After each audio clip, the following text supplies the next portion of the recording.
Hi, everyone. Welcome to another episode of the Vito DINO podcast. This is episode 69. Keep your chuckles to yourself, people. My name is Vito Delsante. His name is Hingle McCringleberry. It's funny you say it like that because I actually had a thought about 69. Hi, everyone. I'm Dean Haspiel. Um, you just said some gibberish, although, Hingle McCringleberry? what is it? Hingle McCringleberry. Do you remember what that is? No. That is the Key and Peele, one of the characters from the All-Star, the football game. My personal favorite is Almataz Buckshank. Like when he says Buckshank, he goes Buckshank. Function. I love that. I love those guys. I also like I also like Devoyne Shower Handle. Oh, come on now. Come on now. Wait, wasn't it you that said last week, or somebody was talking about how there were special effects in a comic and one of them was heavy metal? Yes, it was um it was in Transformers. Oh, Daniel Warren Transformers. Johnson. That's right. So, no, I was going to say to acknowledge our 69th episode, which when you think about the obvious uh, association, oh, yin yang. Yeah, That's the 69, right? That's the best one. I that's never probably even not made the that connection until you just visually showed me that. really. Holy mackerel. That's crazy, man. Well, then you got to do a comic or a character called 69 and it's this yin yang symbol, like, Me. That is totally a Red Hook character. Who are you talking to? well, you can when you write when you take over the Red Hook, that'll be the first Oh, okay. person he confronts. I was going to say he fights, but maybe they don't fight. It gets very zen, Kind of reminds me of that great Matt Fraction. Was it a Thor comic? I think he was writing Thor, and at one point, Galactus and Odin are about to battle, right? And the Silver Surfer's Yes. there. Do Yeah, you you remember mentioned this? that. Yeah. So good. And then they start to fight, but they're not moving. They're just standing in front of each other. And then you find out they're fighting each other's minds, Yeah. with their minds. It's almost like this kung fu thing, without using violence. And then it turns out that Thor and Silver Surfer are fighting each other. And like, I think Silver Surfer punches Thor into another planet. Yes. Like, I love stuff like that. You Anyway, know, that's a very I would love to like understand that a little bit more. Like maybe one of these days talk to Fraction or something like that. And it's the I don't know that it's freedom per se, like in that respect, like those words, but it's like one of those things where they go, "Hey, no chains, no strings, don't pull punches, just go ahead and do your thing."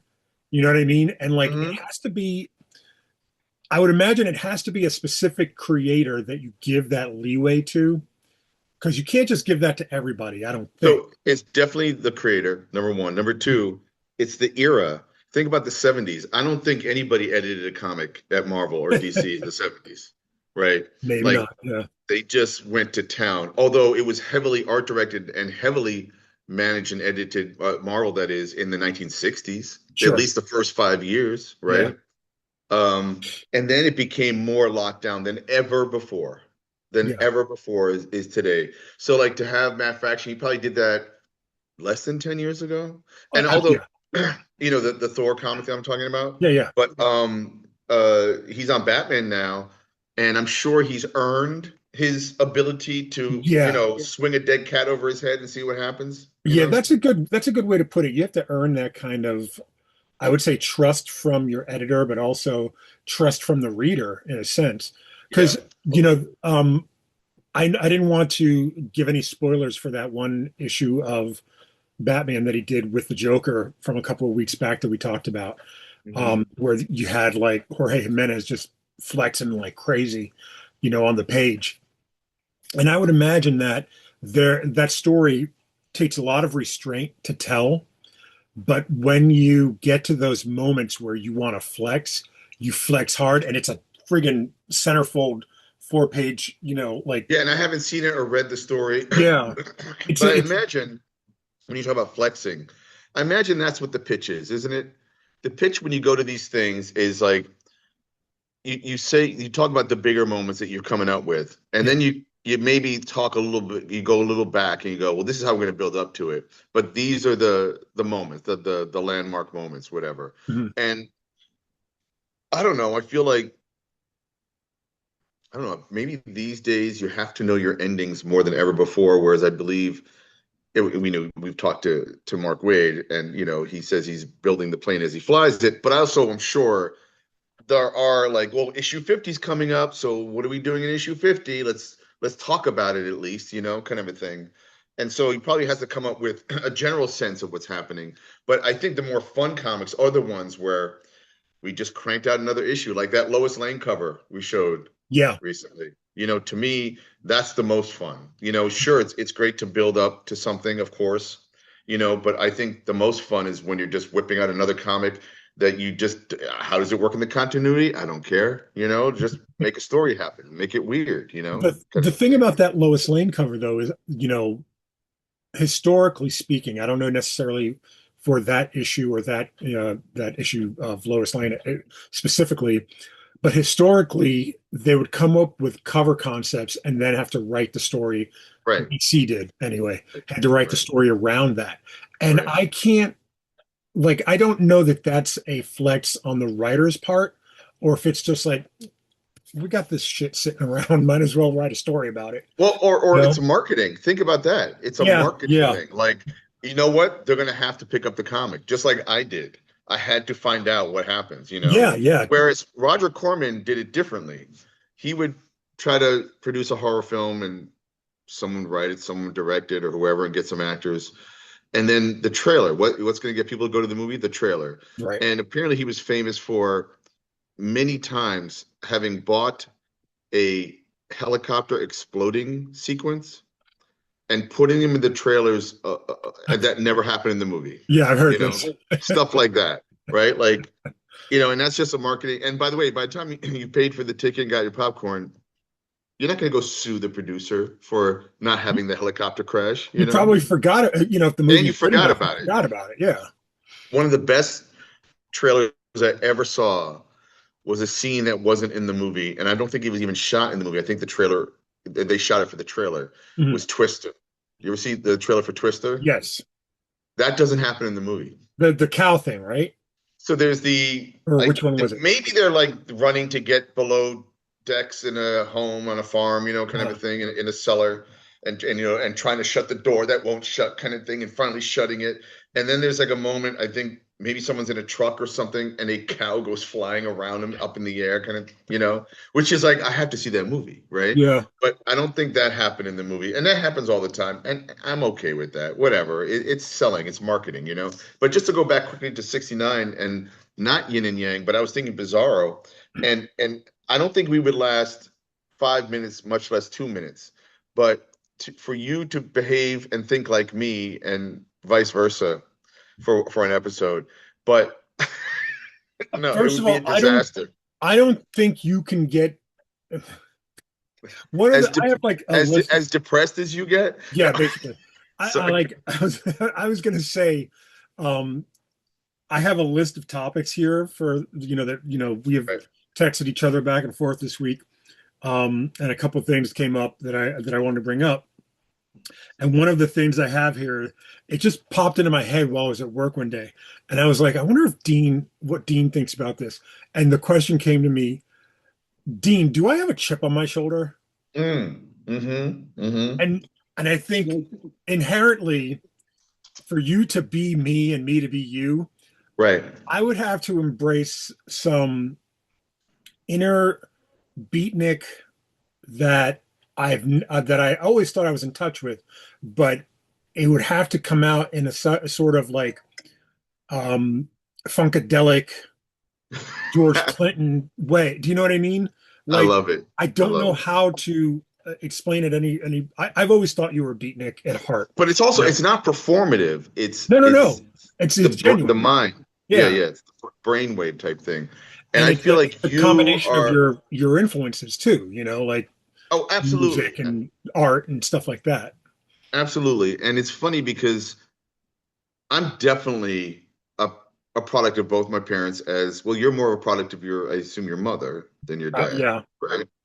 Um, and but I think that if you read my work, you would think I was more of a mama's boy than a daddy's boy. And trust me, I'm probably more like under the dad anvil than I am any. My mom doesn't even have an anvil. You know what I'm saying? Like, Yeah. if that makes sense, Yeah. Yeah. in a derogatory almost way. Um, and that's for many many reasons, whatever. But I think if you read my work, I lean more toward the female, the mother, the lover, the romance, the girlfriend, the I don't think I've even approached the idea of what a daughter might be, even though I technically have one, but I'm not a parent. Whereas Right. I would say you're definitely a product of the father or Well, the missing father. yeah, I agree. Like my dad, I've told a story, maybe not on the show, but I've told it, plenty of times in interviews and stuff. When I was a kid, my dad wasn't around. So literally, I thought he was Batman, You thought like, that's where he was when he wasn't there because right, he was right. fighting crime. So Made him a hero. it was up to me to train myself to be Robin. So I would get into fights in elementary school, but preschool, no less, Right, like right. because I thought that I was on my way to becoming Rob, not realizing that picking a fight is not making you a hero, but just No, of like course. But that's what so. we grew up reading, is every comic has a fight scene, right? Right, right, And so, uh, and yeah, your Stray is a product of the father son, yeah, story. absolutely. And I And I think did, I think a lot of other stuff that I've written is also. It's funny because I have this idea that I want to do with someone specifically, and it would honor my mom. And the thing is, I did those two Puerto Rico Reconstruction and Puerto Rico Strong are the two anthologies that I did because I wanted to honor my mom in my work, because that's my mom's side of the family. But World War Mob, obviously, with the Italian stuff and growing up, in New York, in the 70s and stuff, you're very aware of your Italian heritage. So World War Mob is definitely something that's dad influenced. Stray, obviously. Uh, Underboss to a lesser degree, but almost in the same way that World War Mob is. But yeah, Mhm, like I mhm. would say that you're right. And not that your mother didn't, raise you well and influence you and all that, but I think your journey, in a way, is that missing father figure, and you probably have had father figures in your life. I'm not Yeah, saying you didn't, you know, but in terms of like us trying to like get a sense of each other or right. performing each other in some way, and then like if I'm being all beatniky, whatever in my comics, I don't necessarily behave that way. You know what I'm No, saying? Like, but there's got to be that kind of not internal monologue, but like that inherent artist that you are. Like I think comes from those influences, and I think that you come across. What's weird, it's funny. Like we never. It's fun. It's episode 69, and we've never talked about sex on this right. podcast. Or with the exception of my wife showing up or you talking about Jen, we don't really talk about our partners or anything. And my um in my interactions with you and like in social interactions and stuff, I've always found you to be a very like protective of not of women per se, but like you're very aware and cognizant of everything going around, especially when it pertains to women. And like I said, like you said, I grew up with my mom. I grew up with my grandparents as well, and my grandmother was a very strong like personality. My grandfather stayed in his room. Like Mm. he had his own separate room. They stopped sleeping together, and he had his own separate room, and he would watch Yankees baseball and Channel 47 and Channel 41, and that was it. Those are for those that aren't from the New York area. Those were the typical Spanish-speaking channels in New York. Yep. Yep. So I would sit and watch boxing or wrestling with him and stuff, but I really, like it was a limited because he was sequestered. Hmm. If he wasn't sick or anything like that, he was, he would get up walk to the supermarket, do whatever. And then when we moved here to Pennsylvania, when I was 11, 12 years old, I shared a room with my grandfather. So Wow. he was on one side, I was on the other.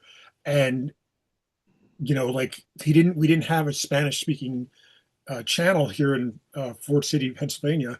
So he's just watching sports all the time, and, you know, I mean, I wouldn't say that I bonded with him as much as I did with my grandmother because my grandmother, we had music, we had westerns that we could talk about. We had a bunch of things that we could talk about. But my Hmm. grandfather and I, Hmm. it was mostly wrestling. It's almost like he checked out. Sounds In a like in a in a way. sense, but not. He was so active and so present, but Hmm. not in the way that you. It's such a weird. The family lore goes. They were in bed together, and one of I think it was my sister had a nightmare and jumped in bed with them, and my grandfather did something to the effect of like almost like stealing a blanket or something like that, or something to that effect, something relatively innocuous.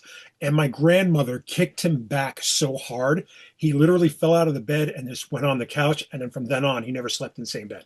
Wow. That was Like, the what they called the stick that broke the camel's back kind of thing.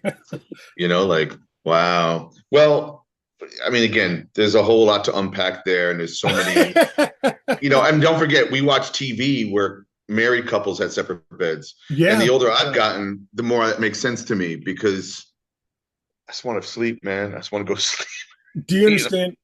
There are times when James doesn't want to get up from our bed. And so Michelle will sleep in his bed. So I'm either sleeping with James or Yep. Michelle.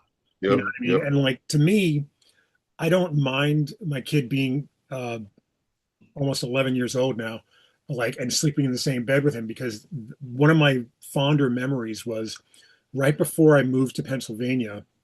I was staying at my grandparents' house for a little while the house was getting set and ready and what have you. And my dad was staying with them at the same time. So we were sharing a room and like I would just remember being in the room, like being asleep and then like dad come in the middle of the night, from, you know, a date or from work or whatever, and I'm already asleep. And like it was just like a comfort feeling that I was like, my dad still loves me, that kind of thing. Mm-hmm. And Mm-hmm. then I moved Well, away that's a from good him. feeling to have to know. I mean, to wonder that with a person that's no longer alive, that's Right. which is horrible. But yeah, I also was just thinking in terms of sensibility, like, that is an important part of your work. Um, we're not gonna. Why is he doing this? We're not gonna get into what I sent you, but you read a 2-page idea I sent Mhm. you, and one of your comments was interesting, and it's so true. Like, so I came up with a thing. I was doing the cat litter the other day, and Mhm. I had been something was on my mind for a new thing story, the thing from the Fantastic Four, which by the way, I'll probably never. I'll draw them as a sketch or a commission, but I'm probably not going to be writing and drawing Fantastic Four proper. Okay, so I've been trying to come up with different ideas. Sometimes an idea comes into my head. Okay, and it was prompted by talking to a writer about the idea of maybe possibly collaborating, but the chances of that is a snowball's chance in hell in a lot of ways. But I can't help myself. And so I have a few ideas that are on my laptop that I even think I've put in behind the paywall on my newsletter, my Substack newsletter, some of these ideas that I shared with a few people. And I came with another idea by doing the cat litter. And uh, I guess I will say this. Part of it was because one of the ideas I had is I want to do something with the thing and something to do with the plot or the spirit of the story from a movie called Wages of Fear. That's a French film, black and white French film. We That talked then about later that. on, yeah, William Friedkin. We talked about this. Did his version of it called The Sorcerer, Mhm. which has nothing. The title has nothing to do with the movie. Right. Apparently, the title was because uh, I don't think he was going to call it Wages of Fear, a repeat or something like that. He probably had another title, but Star Wars had just become very popular. So they were trying to come up with a title that might get Star Wars fans to go see this movie. That makes sense. And they would have been like, what am I watching here? This has nothing to do with science fiction at all.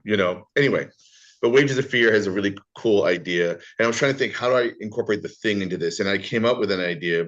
But as you said in a response, I was like, do you think this idea works? He's like, you think it would work in one of my comics, Antimatter, as a story in Antimatter, because you didn't see it as being could be canon, a canon story. Right, right. By the way I wrote it, and the fact that I just can't help myself.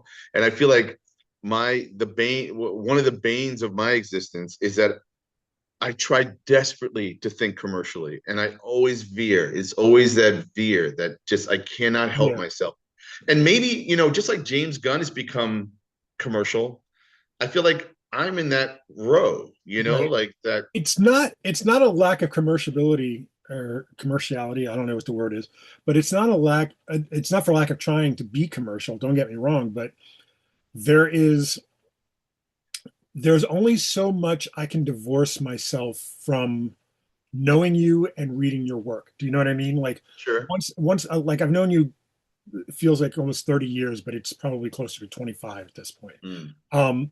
And it's like when I read something that you've written, it's like I can see your passion, I can see your enthusiasm for the characters and stuff. And I just get to the point where at the end where I'm like, this would be so much better if it was Dean's thing. Do you know what I mean? Oh, Because and you're probably right about that, but you know what it is? Just like you wanted to write Nightwing and you wanted to write these comics, and the older we get and the more we do our own stuff, the less we have that need, that yes, pull, that tug. But I still want to have. I remember one point when someone was asking me my career trajectory, and one of the ideas I thought is, well, I want to be a good yeoman of comics, mhm, and work in the lineup and be the penciler. And then I realized, oh, I want to be a writer too. And then you'd have to write some comics. But ultimately, I think a bucket list goal is to do what like Frank Miller and Paul Pope have done, which is to have their name above Batman, let's say, and yeah, be like, that's their sensibility, right? yeah, That series. And like, that's such a cool thing to be able to pull off, like, and it's there's a reason for that, because it isn't canon, but it's cool, right? I'd rather yeah, be cool than canon, to be honest, And so yeah, if I could have a Dean Haspiel's The Thing, not miniseries, just give me a one shot, or whatever, or a Batman or whatever. And I think that's egotistical. I get it, and a little narcissistic, but I think that's where your best stuff comes out because you're doing a combination of trying to make a commercial or satisfy something for the normal fan, but then adding your twist to it, yeah. I don't know that I would say that it's egotistical. I think all of it is, if that's the case. Mm-hmm. Everything we do is egotistical because we get to put our names on it, right? But Right. the reality is like, well, then you have to say, well, who's selling the book, Spider-Man or Dean? And it's like, well, it's, obviously now your ego's in check, you know what I mean? Sure. Of But course. I mean, that's not a lofty goal, I don't think. I think that's a beautiful goal, really. Like, it's weird, I don't have that goal. I mean, I'd like to write Nightwing or Wildcat or Daredevil once, like Mm-hmm. just once, like that would be nice. Doesn't have to be for more than one issue, but I'd love to do more than one issue of any of those. And this is weird, but I've gotten so much more enjoyment out of some of the stuff that I've read over my life. And it's not that I don't think I can compare, it's just that I enjoy that thing so much that I don't Mm-hmm. want, like I don't want to, interrupt it, like I don't want to be in the middle of Mm-hmm. that, Mm-hmm. like I don't have I have a love for Superman, but being that one issue in between Kurt Busiek and James Robinson is such a I love that feeling. Mm-hmm. It's just like, oh, I'm between two of my favorite writers. Mm-hmm. Um, I got to do this one story that had a couple of different elements that I wanted to throw in. I kind of, if anybody ever cared, like I kind of like did something that was partially canon, but also kind of, oh, what if ish, like in it. And like I had the same thing with this Wildcat story that I did, where had it ever come out, it would have changed a lot of DC canon and lore. And Mm, part of me is like, oh, that's probably why they didn't do it. But that's not why they didn't do it. It just, right, powers right. that be did not deem me worthy of being in that book. So Well, and there's a difference between coming up with a major game-changing story idea for the character and the universe they occupy, and or just telling a nice long arc. And I yeah, feel like for me these days, as I've gotten older, I could do a short story, 8 pages, 10, whatever, maybe a two-parter, and satisfy that itch, in Mhm. and I was saying back to you, yeah, it may not be canon, but I miss the opportunity that Marvel and DC gave independent creators by having a Bizarro Comics Yeah, or having a Strange Tales. And I just wish it was a monthly book. I'd pick it up, man. Like, and yeah, it just changed. Like Marvel Comics Presents when it came out, what, weekly at one point, and yes. like it had 2 or 3 stories per issue. And yeah, maybe it wasn't ultimately the best, but a lot of good stuff came out of it. There was Marvel Fanfare, you know. Action Um, Comics at one point was weekly, and it would that's have right, Action four Comics. stories in it. So like, but again, that costs money. Is it marketable? Do they care? I don't even know if they care anymore because honestly, the movies are poaching the longer arcs, to tell their movie and TV versions, right, of these canon characters, these Right. iconic characters. You So know, like, are they going to pick up like something from an 8 pager that Sam Keith drew or something? Like mm, mm. probably not, but you never know. I mean, you never know. So, but still, that doesn't matter. Like ultimately, what's in it for me, And yes, could I convert that story that I sent you into something that would be like the Red Hook or something? Maybe, or Chest Face, sure, I could figure something out. You know, Um, do you know what? It's very weird. You were saying you wish that there was like this anthology now, like a Strange Tales anthology that invited independent artists and stuff. And you know what struck me as very disturbing?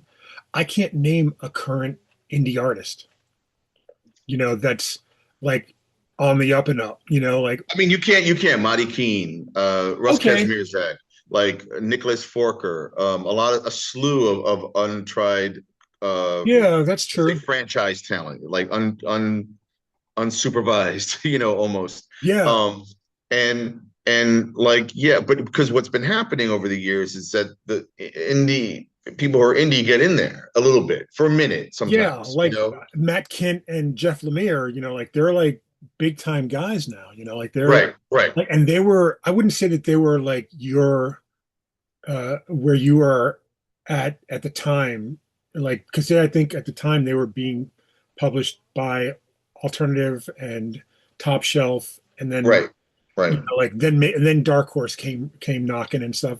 right. Like I like, it feels like they were like maybe like a year or two ahead, like almost like when you were a sophomore, they were a senior, that kind of thing. Sure, but then guess what? They got more successful Right, because right. And I'm because not. they know how to think bigger picture and they know how to like maybe work with editors better than I do or something. I But you know don't what? think This that's it. oddly, this is veering into, and I know you have some subjects and I have some topics as well. This is veering into, and I guess we'll go into this now if you don't mind, because this is ripe. Right. Um, I don't know if it, I don't know if I read this somewhere, and I know why it was said, or maybe I thought it. And my initial thought was, and I shared this with you, was like, what if Fantagraphics bought Marvel, right? Yeah. Marvel Comics. And I think that initially came from because the fact that Fantagraphics has been collecting and publishing certain Marvel Yeah, the Blast from the Past series, I think. Blast from the Past series, right? So, which is like Howard Chaykin or Barry Windsor Smith, I think. and then Abrams is publishing the X-Men. John Burns, like, what if he continued writing X-Men, after he left and he drew I think like it's 30 or I think it's 40 called issues, X-Men Elsewhen. something like that. Yeah. And then I think they also announced an Alex Ross Marvel Dimensions as well, which looks Right, interesting. right. So there's a whole bunch of like these books that they're not publishing, right? So I thought about it like, okay, what if Fantagraphics bought Marvel in the 90s? Hmm. And the reason why I said the 90s was not because of who was writing and drawing comics at Marvel, but who Fantagraphics was Right. publishing. And and I was trying to imagine those creators, what Marvel comics they would write and draw. And I'll get to that in a minute because I started writing a list and I Yeah. wanted your opinion. And Yeah. then I thought, what if Fantagraphics bought DC Comics in the 90s with the same talent, right? I know it's a lot to think about, and it's I don't, real nerdy, you I, know. off the top of my head, like almost immediately, um, I don't know that he was a Fantagraphics talent. I'm pretty sure he was. But the first thing I would do would be put Charles Burns on the X-Men.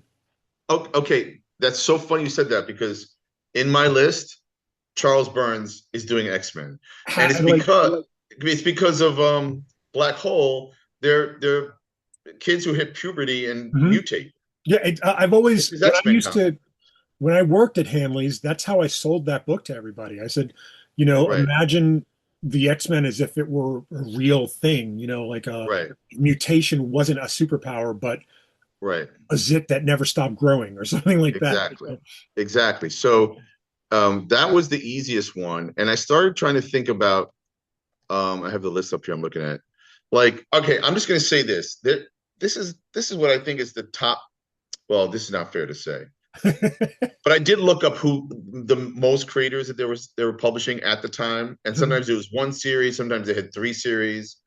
I'm just going to name some names, and Um, don't attribute anything yet. okay. But these are the players we're playing with: is Jaime Hernandez, Gilbert Hernandez, Charles Burns, Dan Clowes, Bob Fingerman, Peter Bagg, Jessica Abel, Chris Ware, Roberta Gregory, R. Crumb, and then some more other names: Dame Darcy, Linda Medley, Julie Doucet, Terry Laban, Rick Altergott, Renee French, Jim Woodring, Ivan Brunetti, and Dave Cooper.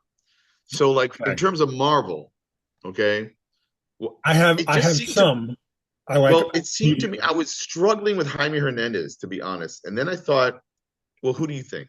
That's Spider-Man. I would It's like, Spider-Man. It's as an editor, absolutely I'd put him on Spider-Man immediately. Like, yeah, that's exactly, easy. exactly. It's definitely Spider-Man. And then for DC, if we want to jump ahead, it's so obvious who I mean, Jaime it has to be Hernandez is. Wonder Woman. It's Wonder Woman. That's Yeah, right. I mean, like just for the sheer fact of the wrestling alone, like, Well, the wrestling, but also he writes the best women yeah, in yeah, comics, absolutely. at least super You could women, you know? even you could put him even on Birds of Prey, but I don't think Birds of Prey was published in the '90s yet. No, it wasn't. It wasn't. But So, you're right. If you were to keep it, what they had. So, right, Gilbert Hernandez for Marvel, and I was struggling with this.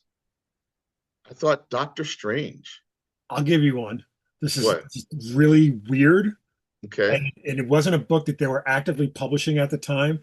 But if I were Gary or Eric Reynolds, uh, and I pulled this trigger and I was putting my talent onto Marvel properties, I would have Gilbert revive Patsy Walker Hellcat. Oh, yeah. That's Like, cool. I mean, That is just very think cool. about it. Like, not so Well, much. and now you're thinking, listen, okay, I'll go up one ahead of you, right? Uh, I would have him do a romance comic, Tigra and Wonder Man. that's good too. That's fantastic. Yeah. And I think Right. for DC, I would see Gilbert doing like a Zatanna or something like that. Oh yeah. Wait. Is that Marvel? Oh, Zatanna, not Satana. Z. Yeah. Got it. Zatanna. Okay, that's actually not bad. So then, Because it's mystical. He does some of that in his work. Like I could see that. so for Charles Burns, we both agree X-Men. But then I was thinking hard because I was thinking about this other major character that I don't necessarily see a lot of the other ones doing, except maybe Jaime, to be honest. And obviously, Dan Clowes can do them all, so he's hard to do. And I actually picked two for him. But I was thinking Charles Burns, Batman. I would, if I have Charles Burns doing X-Men at Marvel, I think the natural thing would be to put him on Doom Patrol at DC. Oh, And like even like that but same Doom Patrol with like the okay, Morrison run, that roster is a really okay, weird roster. I think that would be fun. okay. I like that. I like that. I'm going to table Batman. Is Zatanna two T's? No, one T, two N's. That's what it is. Not that it's going to autocorrect at all. So then Dan Clowes, I really struggled with his Marvel one because he could do them all, but I Yeah. actually was curious to see, especially where he's gone as a writer Hmm. recently, because I think he would have taken the piss out of it, and I think back then in the '90s he would have like been making fun of these any character. Right. Now I think the way he writes, there'd be a certain sense of respect and reverence. But I was curious to see him on the Fantastic Four. I can see that. I You think know, what I would choose for him would be Iron Man. Um, well, only because the because character is so like has some nuance and some uh personality.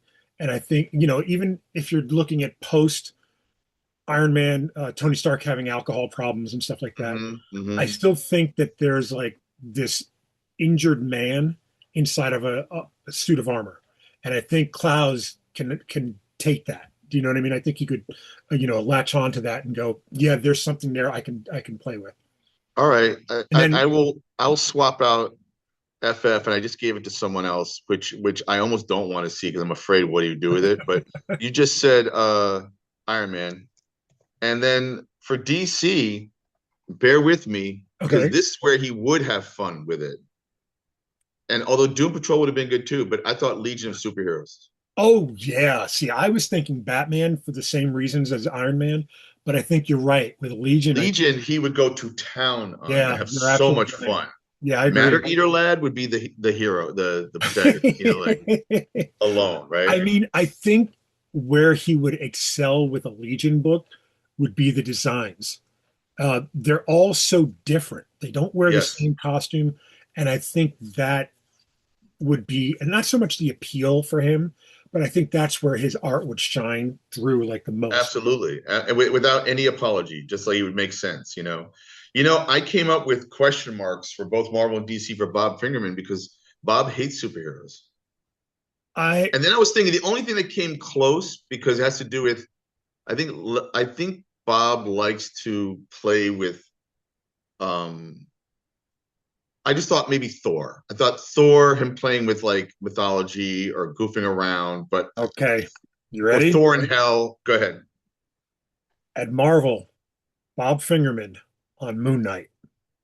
Why? How? Why? Because it's a street level, it's dirty, it's grimy. He could transform it into something really visceral. I think if you have Bob Fingerman in the 90s, like, while minimum wage is going on, all of a sudden jump to Moon Knight, there's not much of a transition, in terms of like backgrounds and stuff. But also, I think 20 years ahead, he'd be doing what Warren Ellis did with Declan Shalvey, you know. But but he would. You know what he'd be leaning into? Mm, The Jewish side of Moon Knight. maybe, yeah. I You mean, know, and but then it you have would be a those three Moon different Knight like personalities. it'd be Moon Knight like fighting the Kanish at the Second Avenue Deli kind of thing. Like that's what he would do. But I He would think I make it think jokey. I think that would be like I think that would be fun. Not so much the Kanish part, but like if you remember when we did Purple Heart, we brought in the Shamrim, which is the Hasidic police, basically. Yep. And I could see Bob doing a Moon Knight versus a Shamrim Oh, a Gollum. He could bring or a a Gollum Gollum, yeah. in. And He like I could, and also the split personalities. He could probably have fun with. absolutely. So that's I where can I see think that. I would put him on Moon Knight with the caveat that if it's not Moon Knight, maybe Heroes for Hire, maybe. Oh, I didn't even think of it. Okay, so the DC character I gave him because of what he would do with the superpower was Green Lantern That's not bad. because That's he not would that's have he not would what have a I lot was of thinking. fun in a James Gunn kind of way. I think the natural inclination. Sorry, Neil Clyde. Would be based on what you were saying about Moon Knight, would be to put him on Ragman, but I don't think that's the one because Hmm. Ragman's Jewish and he's got this Hmm. cursed rags and stuff. Bob Fingerman on Dead Man, on the other hand, would Oh, be oh something yeah. to see. Oh, that's not bad. See, And you're better it's at this game. the idea of inhabiting a different life every issue. You know what I mean? I Hmm. think Bob would kill that. Right, right, right. Okay, that's not bad. Um, Time out. My wife yes. just said, I have some really cool news that I think you would enjoy. Play, okay? Hey everyone, Jaime here. I wanted to share a quick internal This is update what with I you. do. That's how I make some money. Frontline Dignity has been selected as one of only 2 organizations being highlighted by the Bruce Springsteen at his concert in Pittsburgh, Nice. which is honestly extremely surreal. Now, this We're recognition so excited. Okay, so Michelle, since you're here, explain Frontline Dignity to people that are watching. The Frontline Dignity is a program that I'm in that we basically we are on the front lines of any ICE activity. I'm in different, Oh, yeah, I'm in different groups and I get notifications, and whoever can get there within the first 15 minutes, then we go, we do the recording, we do the The documentation, de-escalation. yeah, the de-escalation of the situations, and we're all the ones that are basically, we will put ourselves in front of right, right, the people, and we basically, they can take us away and can't do anything to us right, as long as we can get the people, their Safely family away. notified, safely away, right, right, the whole nine right. yards.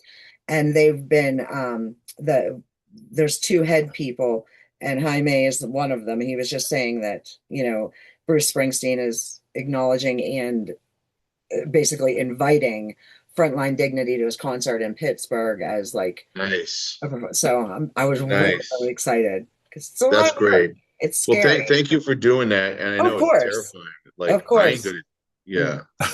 Yeah, I'm I not ain't gonna going out and do that. But if it was in front of me, I might, and I knew what the situation was, I would, yeah. try to I help go out, to obviously. I go to trainings and such so that we can be aware. We are able to notice the things that are happening and things that are going on around us. And Yeah, there have been quite a few times that we've seen the vehicles here, just and even in our small town.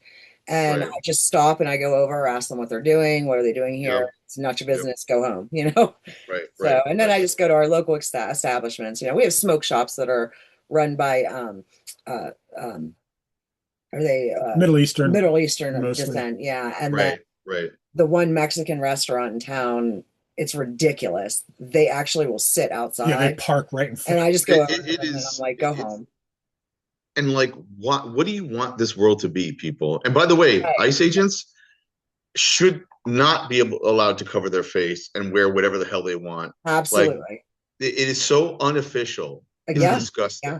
you And know? our local police departments have contracted with ICE, so which that's an additional anger point for me because I know most of them, and Yeah, it's a money thing. yeah, So I yeah. just basically I just use my big fat mouth and Good, thank you. people, and yeah, oh no, you don't need to thank me. I do it for my, the kids need to be safe. I refuse to let anything happen to them. So I get it. I get yeah, it. Well, I've I lived my life. appreciate you. Thank you. No, I of just thought that course. was exciting. So Thank you. That's guys. awesome.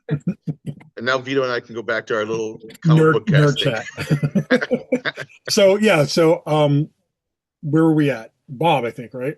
I said Peter Bag, and I definitely had one I thought would work, and I wasn't sure about the DC. The Marvel one I thought was the Defenders,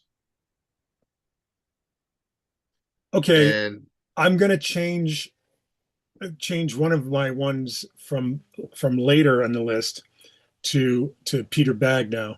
Peter Bag on Howard the Duck. oh, totally. I forgot he's a Marvel character, and it's funny because I just got a commission to do him. Oh, that's funny. Another And one. People then seem to at like him. DC, I would I would almost that's a little too hokey. I was gonna say I would almost create a Mr. Mixospitalik or Batmite, you know, Sure. but But now you're listen. Part of what I was going for here was unexpected casting, yeah, like unexpected. Like I would like to throw something at someone that like could they do with that isn't as obvious. Like in a way, Peter Bag, you're almost giving him the Evan Dorkin right. comics. That's what I was saying. Like I don't think that I would want to do that. I don't think that, like it's such an easy casting. You know what? Bob Fingerman would do a great Howard the Duck. Yeah, absolutely. So And like I said, there's somebody in your list that comes later that I thought would be good for Howard the Duck, but there's Oh, something okay. about the irreverence of um what's his name from Hate, Buddy, not Blank. That's no, Omac. that's yeah, Uh, Buddy. ridiculous. But the irreverence of that character, speaking through a duck makes sense to me. Yeah, yeah, yeah. At DC, it's a little tougher. I can't, you this is going to sound weird, but why not give them the Teen Titans? Well, I gave that to someone else, Okay. and that's their Okay. next. I gave him the Flash because I don't know anything about the Flash, and I thought give him the Flash. But Yeah. there's nothing he's done that makes me think he should do the Flash, and Right. that's why I threw him the Flash. Right. So Jessica Abel Oh God. from Marvel, okay. I gave her one that I was like, oh, when I thought about it, I was like, this is perfect because of introspection and Yeah. literary aspect. I gave her Daredevil. What I was going to say was I was going to preface it by saying Jessica could do anything. Of course. And like I would read it. Like any Marvel character Yeah, with of Jessica course. on, I would read it. But you nailed it. Like you It's absolutely Daredevil. Daredevil is the one. And then for Like DC, I don't I know gave what her I don't know what her connection to Catholicism is, probably nothing.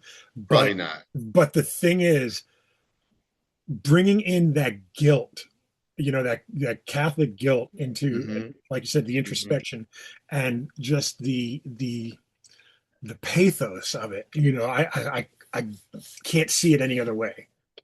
And then I gave her for DC, I gave her Teen Titans because That I makes think sense. I see she it could now. write that pretty well, Yeah. But before we move on, I forget. Have you been watching Daredevil, the TV show? Okay, let me tell you something. I have not finished it. I watched the first episode probably when episode 4 or 5 was coming out. So I'm very late on it.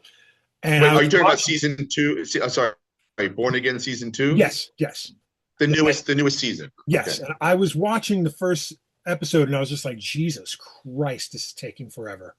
Like there was nothing happening. It was like a lot of setup, Mm-hmm. and then all of a sudden, like that last fight where the guy's, having a medical condition, and Mm-hmm. like the I was going to call them the ICE agents, but basically the anti-vigilante. They are ice Yeah, agents, yeah. The like ATV or whatever they're called. Yeah. yeah, that scene was like, oh my God, I'm in. Like it just took forever to get to that. Let me tell you, the finale aired last night. Yes. I'm not gonna spoil anything, but I will say this. Uh the last 3 episodes, maybe 4, one after another, like holy shit, Yeah. right? But the finale, and I don't say this for a lot of the Marvel TV shows. This might be the best finale I've seen in a long time. Wow. And I'll say this. I was so emotional. I was standing by alone because Jen's at ACA, Whitney's at a residence. I'm all by myself, I'm standing on my couch, screaming, freaking out, alone at home, and like at midnight when I started watching or whatever. And I'm crying and I'm punching the air. And it's maybe the most violent hour of television I've ever Wow. seen. Number one. And I'm freaking out. Number two, it is so emotional and so messed up. And I cannot wait for you to see get to this episode. But you have to do a bunch of other stuff to get there, obviously, which is also great. And it is now. I have not seen any reactions. I don't know if anybody's talking about it. I haven't talked to anybody until just now about it. But and I could talk better if you had seen it, and without spoiling to the people listening to us. But holy mackerel, it was amazing. It was so wow. That's what I'll say. Okay. I hope I haven't overhyped it. But all right, so going back to this little list, I could not think for Chris Ware a Marvel one, and then I gave him just now the Fantastic Four. That makes more sense than who you had Fantastic Four with originally. Yeah. Yeah. I think. And I hope that he would have fun with it. And I know that he, like, you know what I would rather see him do a whole issue about the Baxter building. Like the way he And like, draws, yeah. and what happens. So he could do a story about the FF in the Baxter building and how it functions. And Uh, that could be pretty. And then somehow there's a negative zone story because of this, right. all that stuff. And I think that's how, if I was the editor, I might throw that in his lap and say, maybe you could explore that stuff. Can I tell you who I would give him at DC? Well, it's only one answer. It's got to be Superman. It's Superman. Yeah. Yeah. Like I can't, like I could not see him doing anything. Not that I couldn't see him. I could see him doing like the Justice League. I could see him Sure. doing the Green Lantern because of the Green Lantern Corps. Mhm. But the heart and the soul of the DC universe in his hands would just be absolutely mind blowing. I think it would be comparable to All Star Superman in that respect. Yes. I could not come up with anything for Roberta Gregory, although she was competing with what I gave R. Crumb, which I won't say Okay. what Marvel, but we do have outstanding. We got Thor, we got Doctor Strange, we got the Avengers. Well, I did give Ant-Man and the Wasp to Renee French because I think she would Okay. kill it. Okay. Silver Surfer, Machine Man, Spider-Woman, Miss Marvel, She-Hulk. I I mean, gave Dave Cooper She-Hulk. Oh, dude, the way he yeah, draws. yeah. I mean, I'm like, I can get on that. I can get on board with that.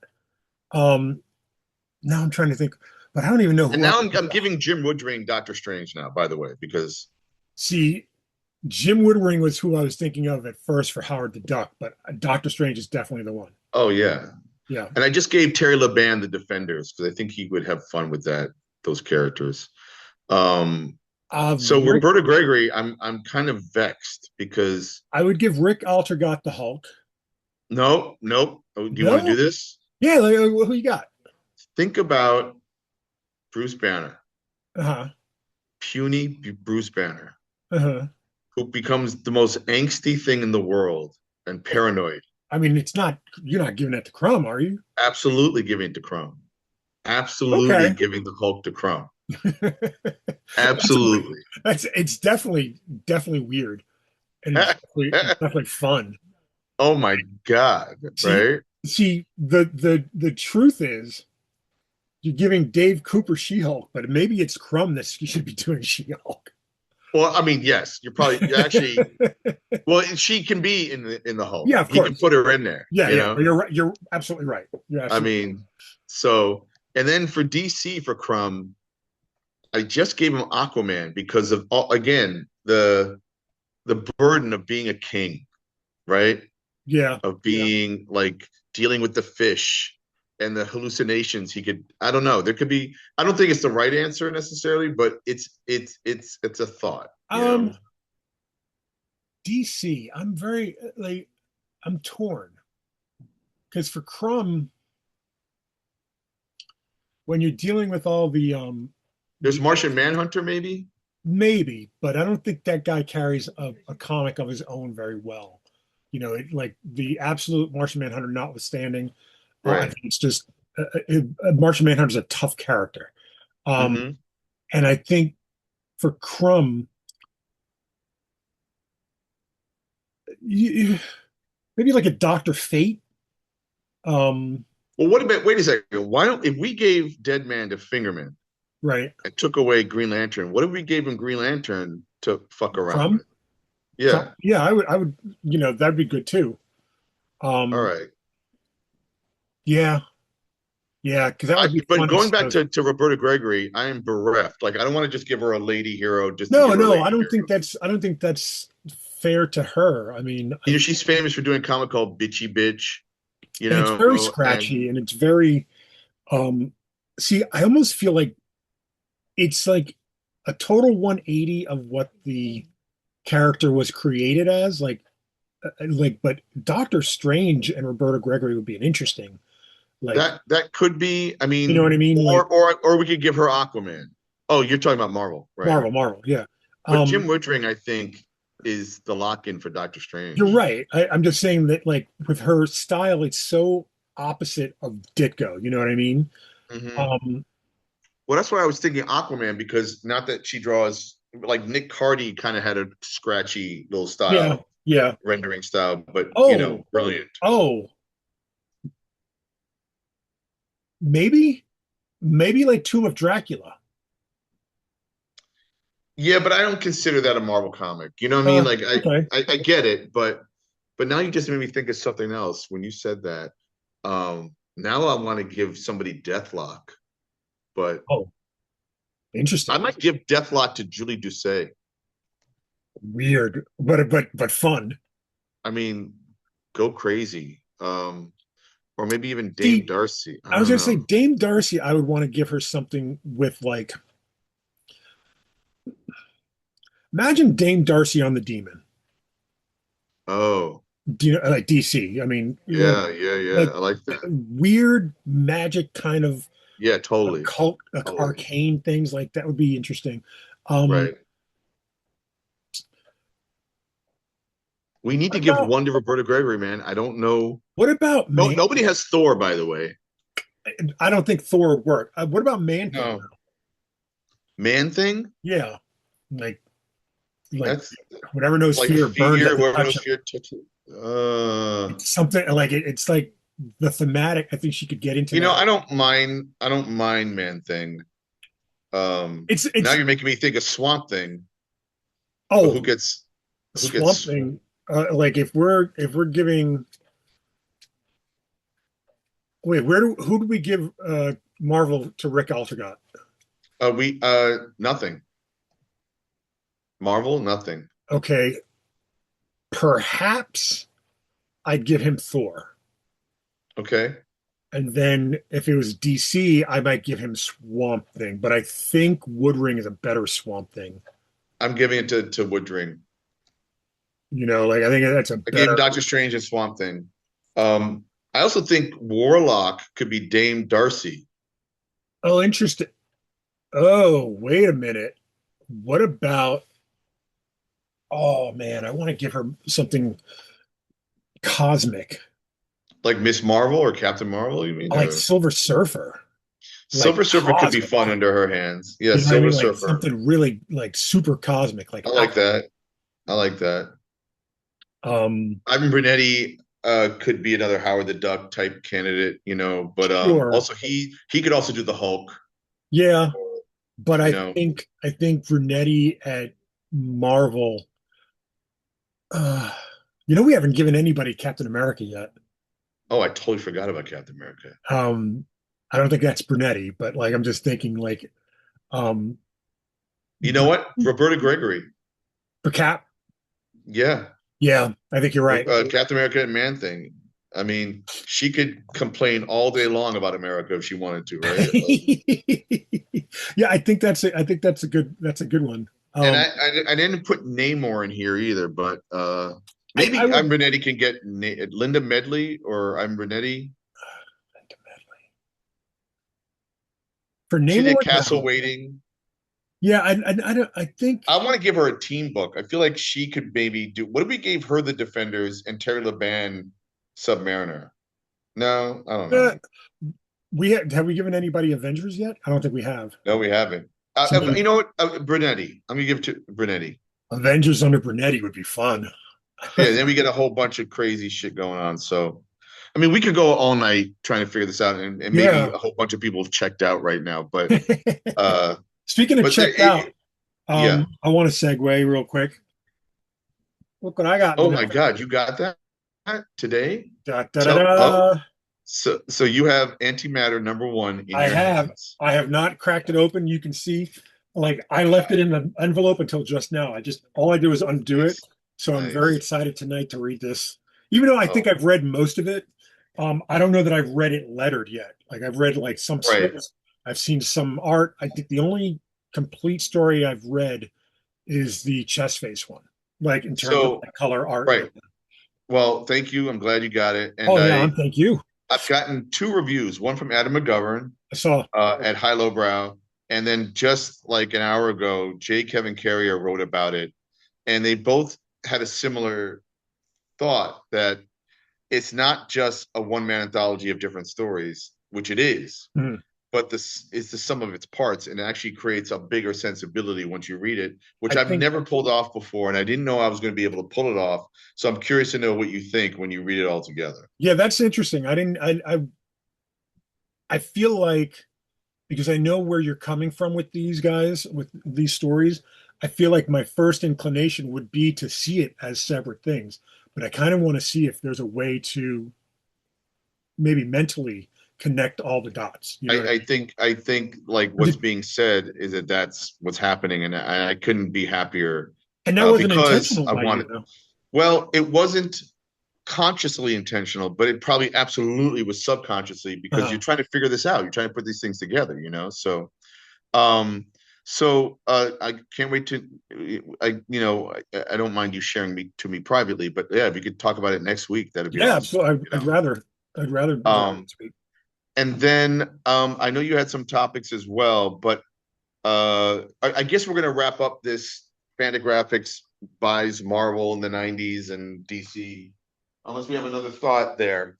No, You no, know, I think I wouldn't say it's run its course, but it's definitely something. It's a versus basically. It's like it almost is like like a a versus. versus in a way. Yeah, yeah. It take over the entire show at that point. I mentioned Daredevil finale. I Mhm. also watched Beef season 2. Did you see the first season? I don't have Netflix, so Oh, okay. so The yeah. first season's amazing. The second one was good and ambitious. I to say I had some trouble with it isn't because it wasn't well made. It was more Mhm. like I don't know if I necessarily cared about the characters that much. Let's put it that way, which is very And important to they're me. different characters, right? Absolutely. It's like a whole other beef, Mhm. it's just the concept of people having static. It's good, it's really well made, and there's some surprising plot veers that happen. But it is all there. In other words, it's very surgical, the writing. Mhm. Um, and it's fun. There's lots of good stuff. So I recommend it. And then I yeah, I showed you a cover that I did that we can't really talk about because it's not been announced, but I had some fun with that. Mhm. And then finally, what I wanted to mention was so since last we spoke, I taught a 3-day workshop Yes. at the Art Students League. Yeah. And I think it went really well. And I know that they seem to be very happy. I started every class with a warm up. Thanks to Josh Schoenfeld and Linda Berry for some of the warm-ups they do in comics, which was Mhm. very helpful because what it did is it helped bond the 8 students, as it were, of varying levels of talent and interest. And another woman that showed up, I asked, "What are you here for?" And she's like, "I've not been able to draw for years, or that Mhm. what I wanted." And by the first day, she what do you call it?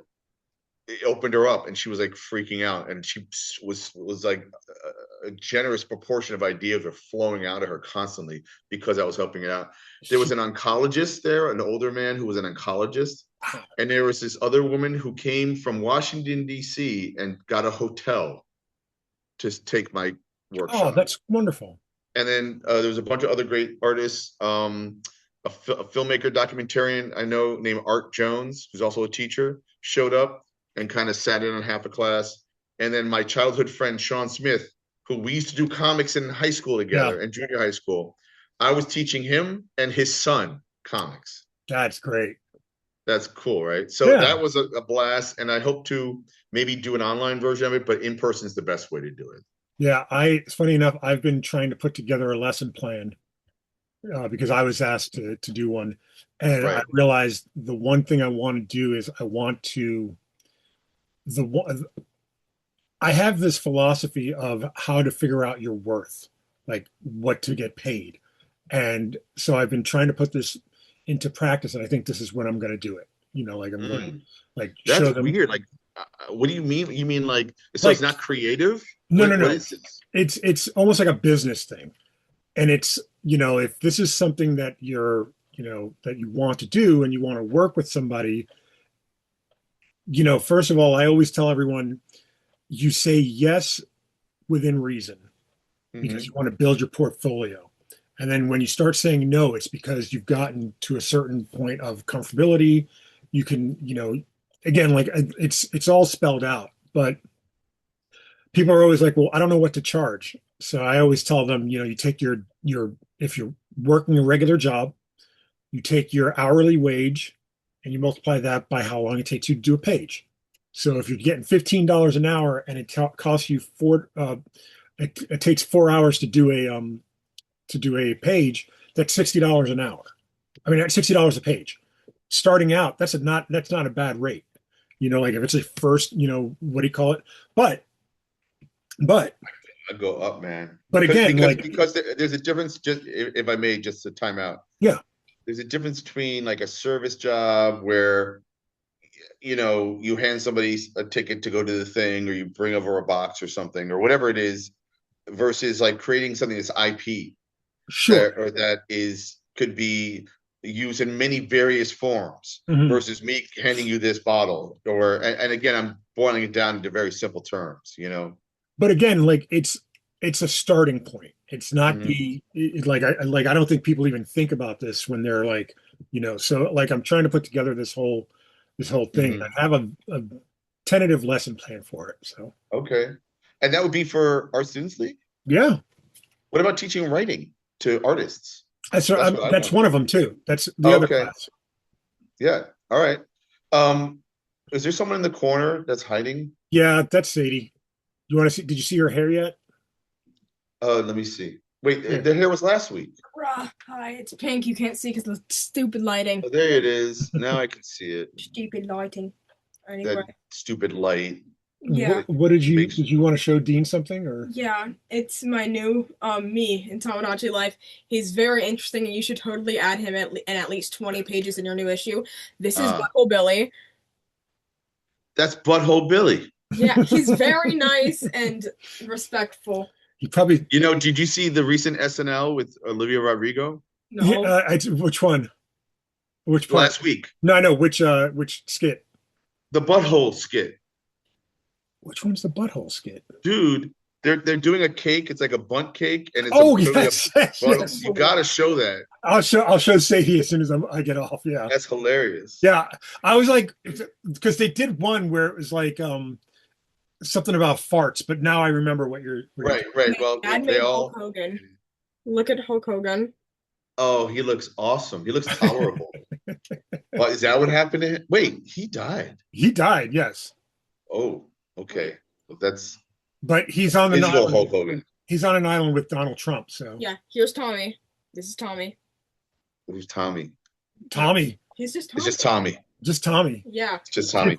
His parents are divorced. Here's Tommy's mom. His dad's on another island, and she took the fridge in the divorce. The fridge. Okay. The fridge. This is Trump. Look at his nose. Yeah, very big because that's all he can Trump's do. married to somebody named Boiled. Boiled. This is the boiled one. This is his. Oh, that's terrifying. It's his husband, and he's very beautiful. All right, get out. Wait, I need to show him their kid. Okay. Oh, yes. And then the boiled one have a kid. I forgot. And then delete all of them. Yeah, that's terrifying. It's the oiled one, and they're very pretty. Yeah, they're beautiful. Here's inside, on the inside. Do you understand? This is how we tell stories. Absolutely. But it's weird, like in a real way. That's what so a couple of weeks ago when they got this game, they're like, Dad, create a character. So, and I think I might have mentioned it on the show. And so I created a character named Tommy's dad. That was it. Just Tommy. Right. He walks with a slouch. He didn't have his own name. His name is Tommy's dad. And so whenever he introduces, he goes, "Hi, I'm Tommy's dad." Like that's right. They talk, and so he introduces it that way. So he owns in his refrigerator. The refrigerator was taken in the divorce, so he's got an empty plate, and he literally eats the plate. Oh, jeez. This really, see, you think I'm like some beatnik poet? You add the shun in depression or something like that is so sad. Although you reminded me in was it my third play? The Last Bar at the End of the World. There's a whole monologue about a plate. I had a roommate, which you could figure out because I only had a couple of roommates. Yes. Who him and his girlfriend were cooking spaghetti in the kitchen. Mm-hmm. At the time I was living in the living room, and they would sleep in the bedroom, right? So my bedroom was the living room, which means I was pretty close to the kitchen, right? And I remember he would use one plate and take very good care of it because these were the last two plates that my last girlfriend had given to me. So I was giving him a lot more like what do you call it? Like I was being obsessive about them, like take care when you wash them and all this stuff and put them back nice and everything. And so they were our only two plates at the time. So he would borrow one but at this point, him and his girlfriend were eating dinner and I was not part of that dinner. That's fine. And they're cooking and suddenly I hear the sound of a plate crashing. And oh my God. And then like there's a long pause and then I heard, sorry. Like, and they knew that I heard and that I knew. And there was nothing I could do. Plates break all the time. But this like was attached to one of the last things that my last girlfriend gave me. And she's alive and well. She didn't die. It's not like one of those kind of things. And then I wrote in my play that scenario, but the protagonist in the play had glued that plate back together somehow, the shards. And now it was this Frankenstein plate, kind of a thing. And it was just about obsession and the craziness and how we hold on to things way much too long. There's a French saying that I actually have in my notes that I always like to refer to because I think it's absolutely wonderful. And the saying is, it's the fate of glass to break. Like, I love that saying. That's great. You see, you just put it in perspective. That's great. Yeah. Were you going to show and we were going to quickly discuss this discovery? Yes, but before we do, there's two things I want to actually there's I want to bring up one thing and then we'll go show that thing. And then I think I'm going to save this one thing for next week. Okay. Two things. But 4 years ago today, we lost George Perez. 4 years? That's not right. Yeah. That's ridiculous.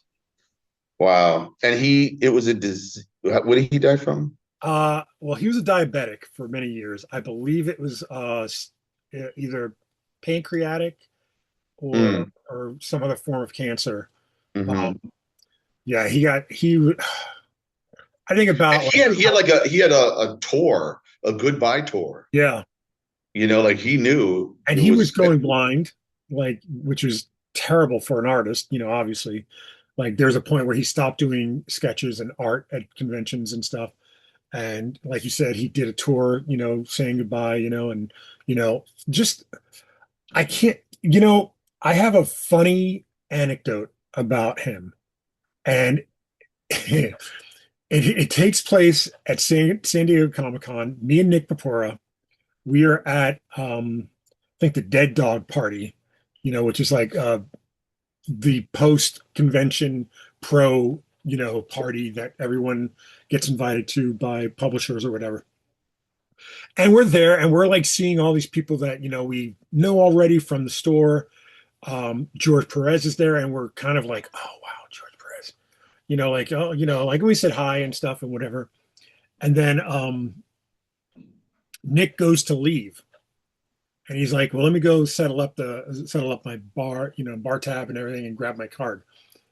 And I look over and I'm talking to somebody and then I look over and Nick is freaking out. He's like, they don't have my card. Somebody took my card.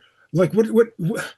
And I'm like, Nick, calm down. Let's just think about it. And then we're like all the people in this bar are professionals. We know who everybody is. So let's just try to think. And it's like, all right, Nick, his last name is Papura. So it's got to be somebody in the P's. And we look around. The only P we don't see there anymore that we knew was there was George Perez. George Perez had his card. Wow. So I never heard that story. Yeah. And so Nick can tell you probably better, but we had to go through Fletcher Chufong, who was the he was like a talent liaison or something. But this is the beginning of a movie. Like In Search of George Perez, right? Yeah, basically. So and then you're trying to follow his footsteps. What do you do next? Then you find him in a dungeon.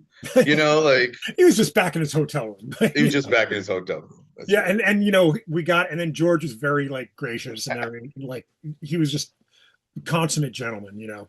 And George goes, "I owe you a drawing," and I don't think Nick ever got that drawing. Oh wow. But And yeah, I've told the story about hearing him do a portfolio review at Baltimore. don't tell it because I will. I'll spit. Yeah. Yeah. It's Yeah. fantastic. It's such a good one. And yeah, so if you I can tell it another time again. Yeah, it's a good Um, story. Don't get me but wrong. wait, you just said San Diego. You said that 4 years, right? So yeah, I don't know, man. Like if you think about Jack Kirby, I think passed away in '94. Yeah, That's 22 years ago. What? yeah. It, It it seems anyway. so. It. You know what the weird thing is about Jack Kirby dying? I didn't discover Kirby until much later in my life. I knew who he was, I knew his art, but I didn't have this appreciation for him like I would eventually. I always tell, or I always, you know, have this philosophy anyway, that if you're a comic book fan, you fall into two categories, either Kirby or Neil Adams. And I think I just always gravitated towards Neil Adams because I was a Batman fan Yep. growing up. So I think that's why I was so late to discover Kirby. Hmm. And you know, like when I think about all the comics that I enjoyed, John Byrne, Mike Zeck, they're more of the like kind of, I don't want to say anatomically correct, but like you know the John Buscema school, you know the Neil Adams school, you know, they didn't have that flourish that Kirby had, and so I think I was kind of hesitant to really jump into Kirby. And what's weird is I also discovered Watchmen very, very late.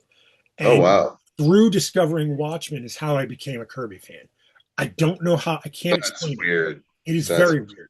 that's So, I mean, I think for some people, weirdly enough, it was this not Super Friends, Superpowers. mhm, For a lot of people, discovered Kirby, which was like at his latter years when he yeah, was like drawing sideways, basically. And like there were these toys that came, so they came to Kirby from the toy comic, right? And all yeah. that and stuff.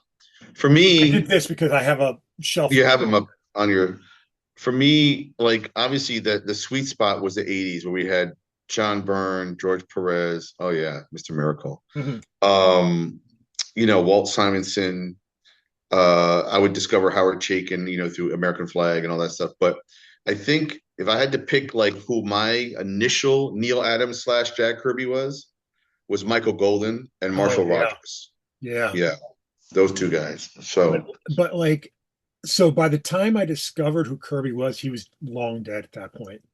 and the And same thing, happens with Kirby. You discover late, and you know the person, but you're not attracted to it until you come to appreciate it, and then it's like irreverent, right? right, And I feel like the same thing happens to a lot of artists. But I was also just thinking Keith Giffen is like that in a way. yeah, yeah.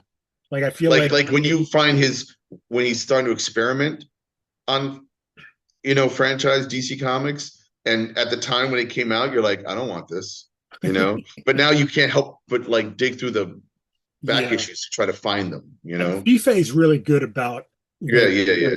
like evangelizing Keith Giffen, amongst other people. Like he's very good about one thing about FIFA, man, he will give an artist their flowers, and give them, you know what I mean? Like, but Hmm. like with Kirby, I was just so, I don't know why it took me so long or what I was holding on to that I couldn't like, because that's what it is. You're holding on to some idea of what a comic should Hmm. be, and at Hmm. some point you let go and you're just like, this whole world opens up to you. Well, speaking of what a comic should be, bust out this Yeah, here page we I'd go. never Speaking of seen, Kirby. and it was like a teaser on Facebook, and I think there are more pages, but it was an OMAC, not an OMAC page, but a page from an OMAC pitch.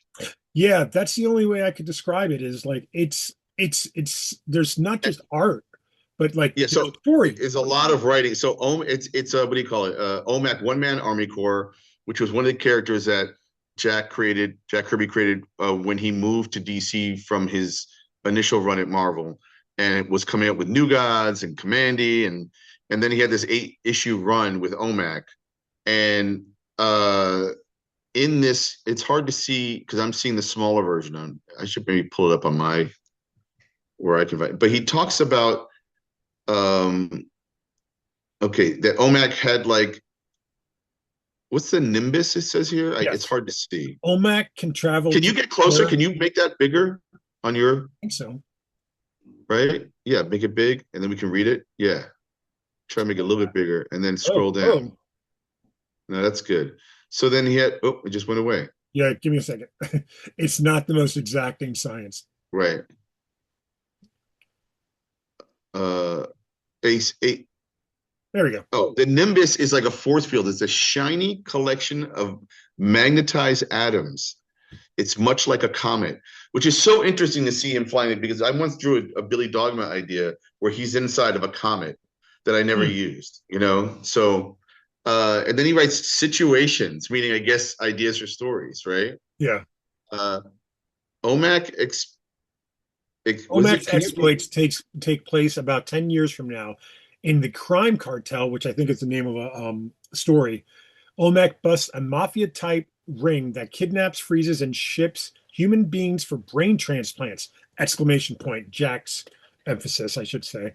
For $100,000, you can buy a new healthy body on the black market. I mean, come And the on. picture that accompanies this is a guy wheeling a body on a wheelbarrow with four other bodies in boxes.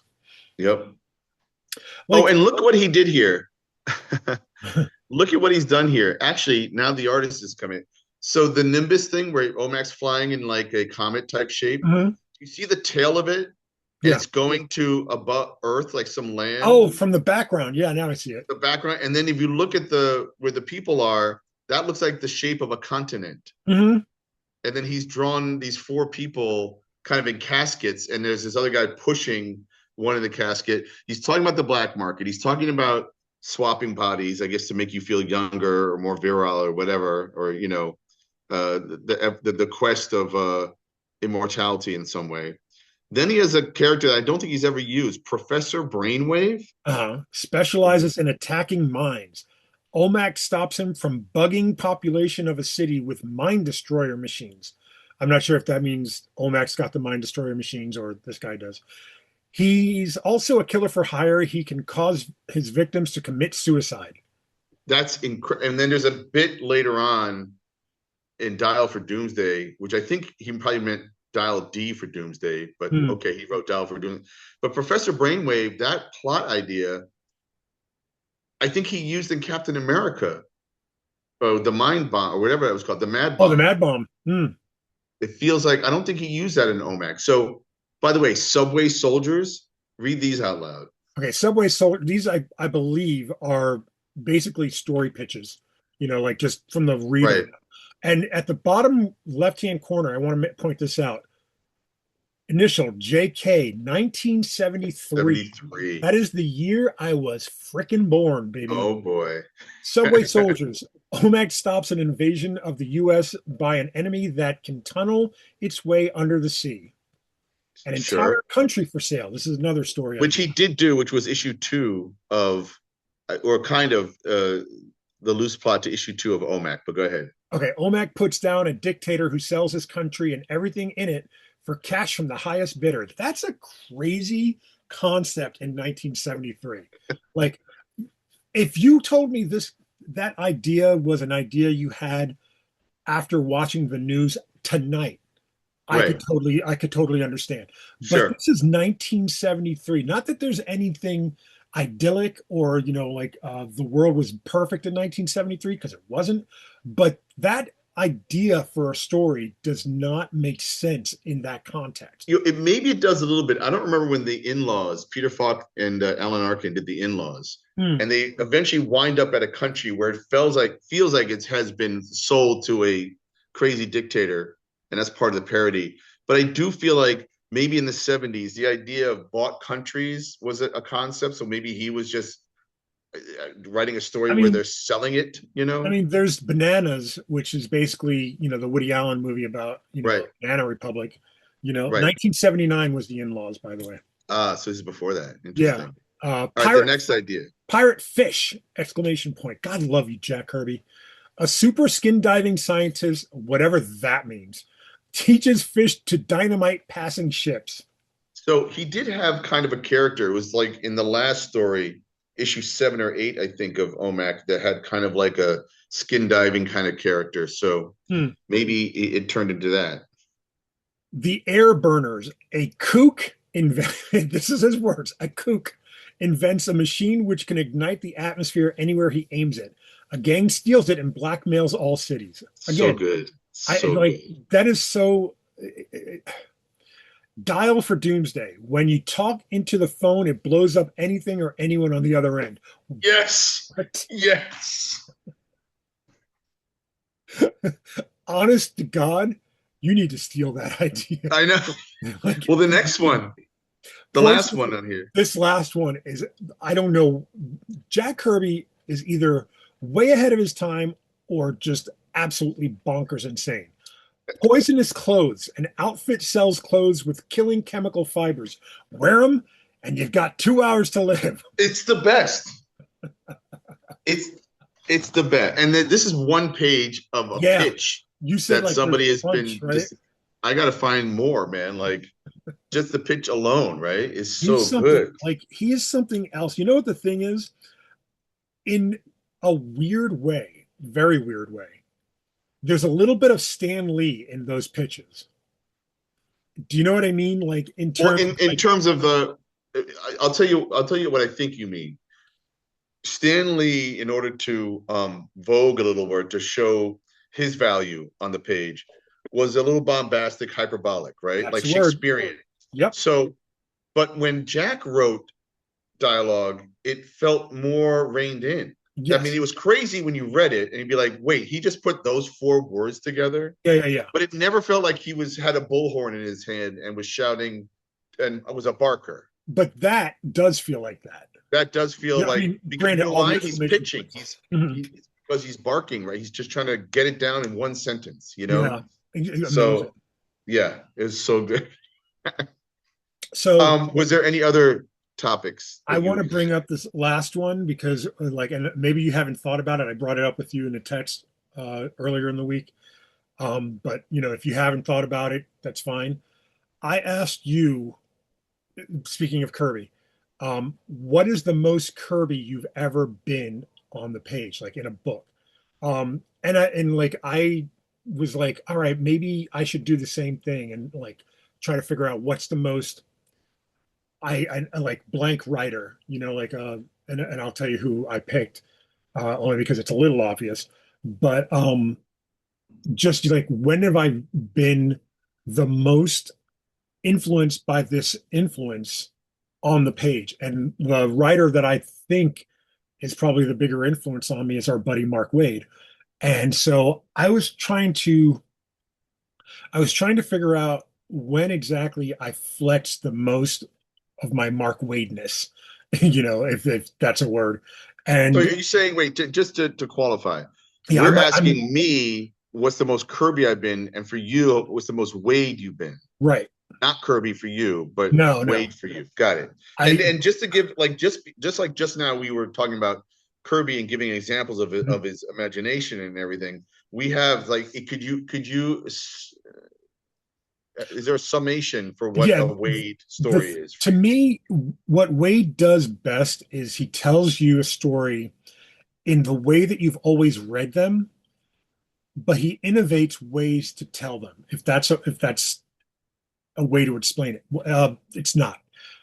So I do know what you mean. We've read Batman and Robin a million times by this point. Right. The character was created in 1939. Robin came out in 1940. So we've read a billion of those. Wait, Robin came out as gay in 1940? Yes, just for you. Okay. There you go. Came out. There's your 69, Dean. Okay. We did it. We did it. We got it. Except now I'm going to jail. Thank you. Time to go. So we've seen them on TV, we've seen them in cartoons, we've seen them in so many different other mediums that we've told those stories a million times already.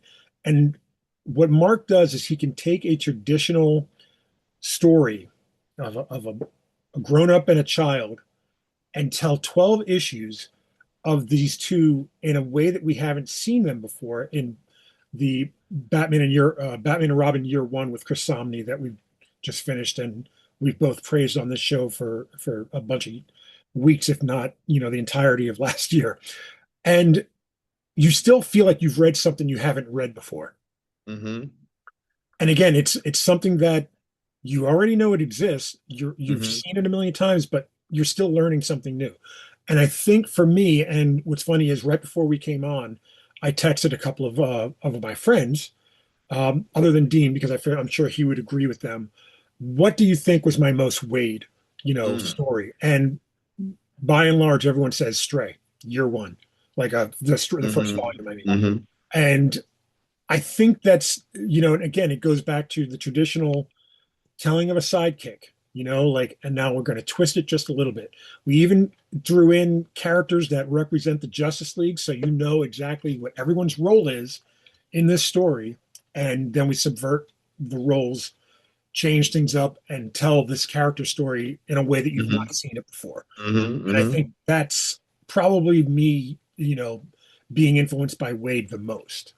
Absolutely. No, I mean, and then what you're also saying is, and this is going to sound like not a compliment, but it's actually a great compliment because this is where I get stuck. And it was a tip that Jonathan Ames gave me once that I didn't use, but I'm jumping around. He can take a classic story and add something original to it. Yeah. Does that make sense? Mm-hmm. And that's what you're doing. And like Jonathan Ames once said, if you're stuck on a plot, just use another plot you like The Wizard of Oz or something, and then it'll start to slowly become Yeah. yours. Yeah. Like just steal another person's idea, like the basic idea, Yeah. and then Like you'll see. the entire idea of Requiem, which is Requiem, which is currently we just finished funding issue 3, and it's the current storyline that we're doing, was basically like I just sat and I thought, like, what would be a Grant Morrison plot? Like Mm-hmm. just like this strange, kind of metatextual, but then I was like, no, like what would it be a Batman story he would tell? And I thought, and the thing that came to mind was Batman versus the Army, like literally the US Army versus Batman. And that's where Requiem started. It's a little bit, it plays out a little bit differently in the story, but it Mm-hmm. starts off with that idea. And I think, again, like I'm less comfortable with my Morrison side than I am with my Wade side. So I think the Wade Sure. side always brings out, Well, Morrison is accessing more of the Kirby side of your absolutely. brain, as it were. Yeah. When you see Daredevil, it is going to hit everything you ever cared about Oh, in awesome. terms of ice agents, in terms of New uh, York. dude, I cannot wait for you to watch. You have to watch it. It's so good. It's so brutal, and damn. And in fact, some things happened where the showrunner was like, "We didn't write it that way, but we had latitude." And then the editing room, we made the edit to do it this way, and then we would have to tell the actor what we did, Hmm. and it wasn't even like it's so good. It's so good. So anyway, the answer to mine really is, to me, I would have thought it would be Billy Dogma, but it's actually not. It oddly enough, it is the Red Hook. When I first invented the Red Hook, it was an exercise of me trying to imagine what would happen if Alex Toth and Jack Kirby got together and created a character, right? So, I thought like somebody that was like not super powered and like was a thief, and not that Toth really loves what do you call it, superheroes. He's drawn them, but I don't think that was like what he want to write necessarily. But then like you take kind of like this kind of like crime noir basic character that has certain issues, and then you put Jack Kirby into him. You know what I'm saying?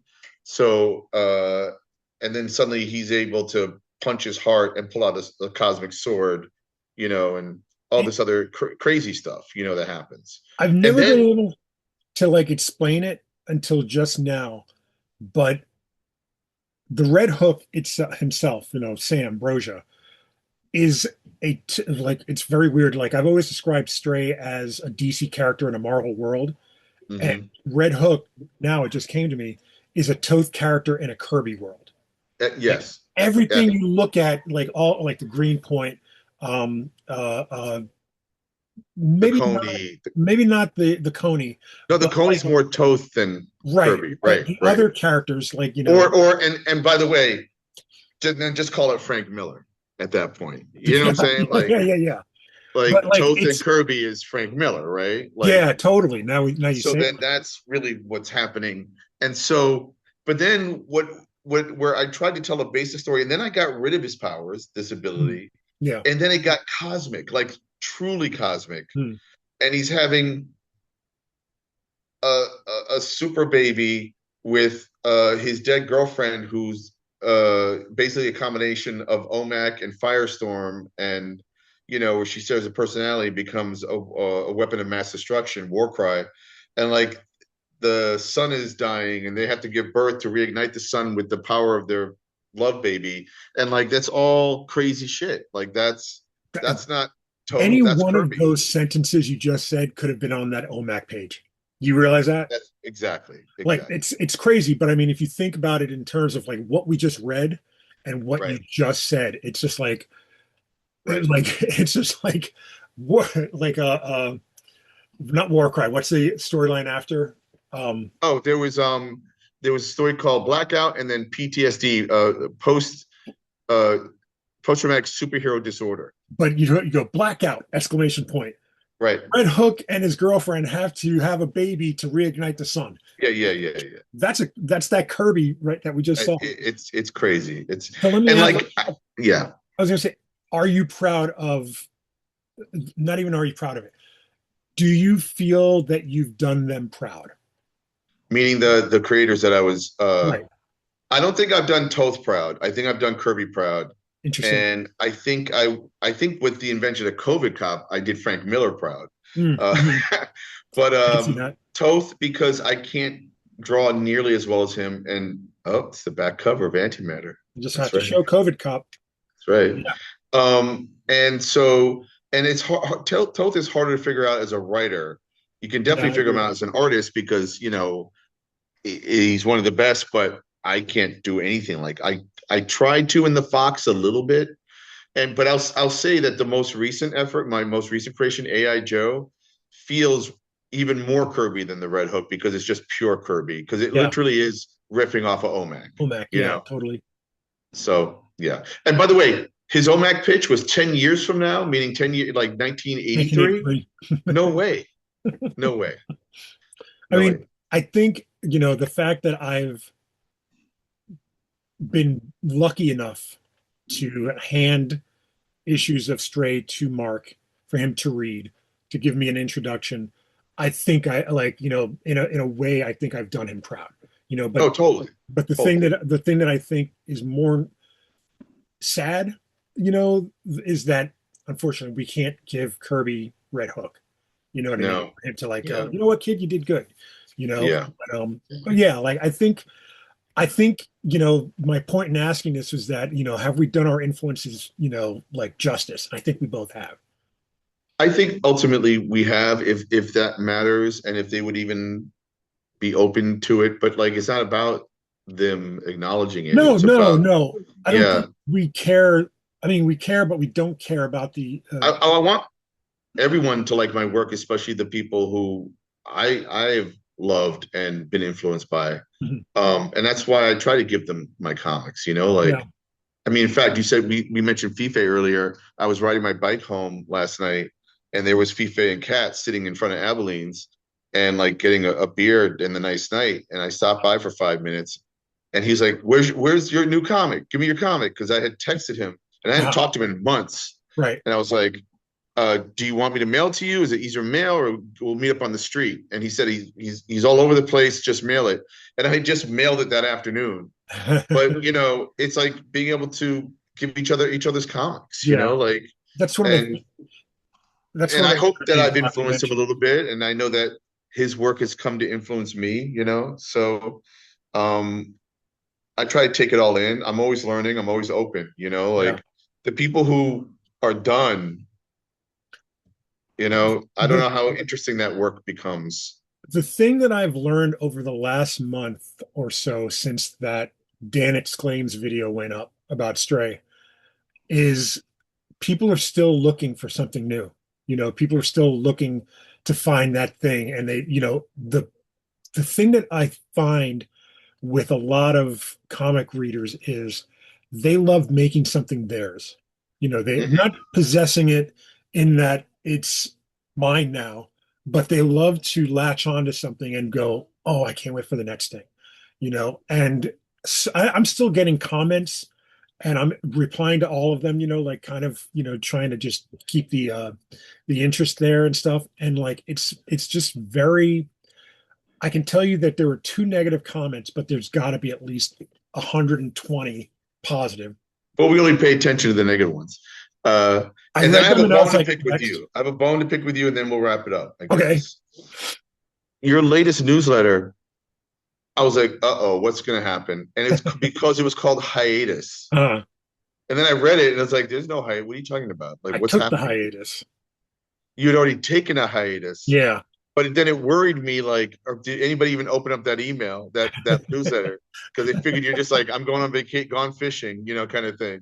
Because it was a misleading title in Right. some ways, you know. I think I And then ended it up. occurred to me as I read it, I was like, oh, what the hell, man? He's on a hiatus. You know, he took a hiatus. Oh, okay, I see what Yeah, happened. yeah. You know, so Yeah, I'm funny put that out way. another newsletter before people drop you, man. Yeah, I should do that now and just be like, last one was not the hiatus. That's right. That's right. I actually started lettering Pay the Devil Oh, this cool. past week, so Sweet. hopefully have that done relatively soon. But yeah, everything is looking good. You know, hey man, real life comics funded, Stray Oh, funded, right. Real Life Comics only New York has funded, but we're obviously hoping for more before it ends. It'll be done by the time people see this. right? And then we'll be promoting it more in August, September, you know, And for the also, mass I'm market. sure late pledges will be open as well. So That's true. That's you know, true. So, that's always and like then it's, I've already mailed a ton of antimatters out, and I have more to go.